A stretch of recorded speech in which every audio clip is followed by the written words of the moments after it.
Well, it's October 4th and me and Jake are ready to head in and do kind of an observation set. We don't have tags yet, so we're just going to go in, set up kind of over this valley with some CRP grass, set up there and observe it for tonight. Zach and Aaron are actually kind of in a similar spot as we are. They're just back in the woods a little bit on a place we scouted earlier this summer. So they're going to see what they can see there. Like I said, we're going to set up and do kind of an observation set over this big valley.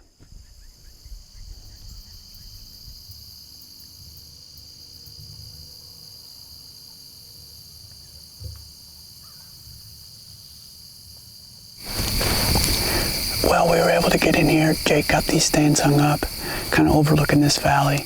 We don't have as good a view as we thought we'd have when we got in here. Just can't see the whole valley, kind of obstructed by some trees. But we got this kind of like old pasture hayfield behind us. There's no cattle in it right now, but it's kind of green, so some of the deer might work out this way.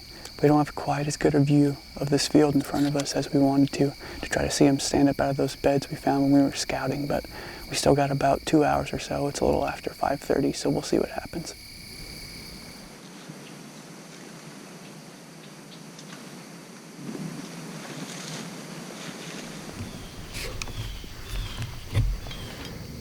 It's about 6:15 and we're set up on this little ridge. It's right next to an old pasture.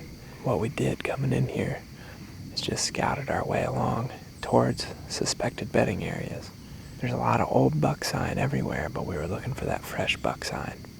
We found a little bit of it, followed it back to this spot, and spooked a couple bucks. We weren't really sure what they were. Aaron thinks that they were pretty nice bucks, potential shooters. The hope is now that they're either going to circle back around to this spot, because I don't really know that they knew exactly what we were. They just kind of bounded off, never blew or anything. Or there's another buck bedded further into this old pasture. At least now we know, even if we don't see anything tonight, we know for the future that this is a spot where bucks are going to bed. So hopefully we didn't spook all the bucks out of here.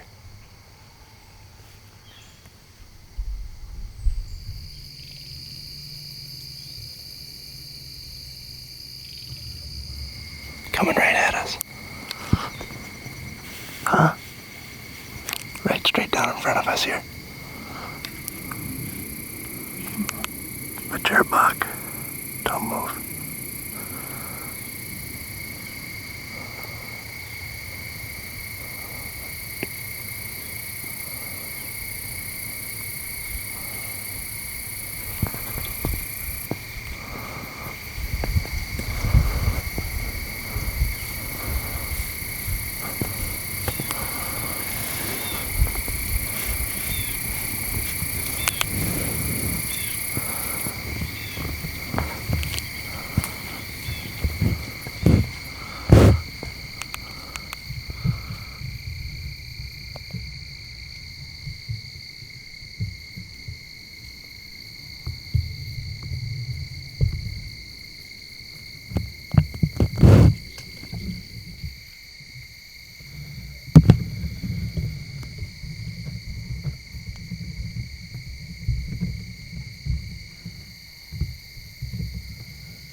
Well, it's a little after 6:30 now. And when we got done with that first interview that we did, Jake looked up and saw a buck clear across this open field here. He just kind of stood up from his bed, looked around for probably about 10 minutes and stood there. We were watching him, and then Jake looked down about 50 yards, seeing this nice mature buck, we think, coming towards us. He just kept getting closer and closer, and pretty soon he was right down here, probably about 5 yards from us, just walked right underneath the tree, and then stood back here for a while. And I think he knew we didn't have a tag in our pocket. Neither me nor Jake have a tag yet.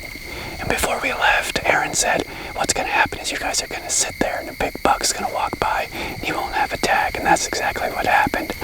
He stood here for a while, and as he was standing here, a raccoon came in and was milling around below the tree. And all of a sudden, that raccoon jumped up on a log, and he seen it, and they kind of took off back that way. When he did, there was probably about 5 or 6 other deer that ran that way. Nothing ran too hard, but there's still some deer milling around back here on this green field, but we still got about an hour or so left, so we'll see what else comes out.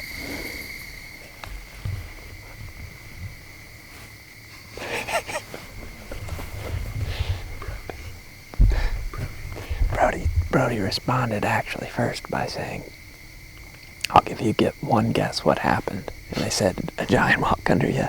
And he said, "Yep, giant 4x4 walked right underneath of it." It's just par for the course.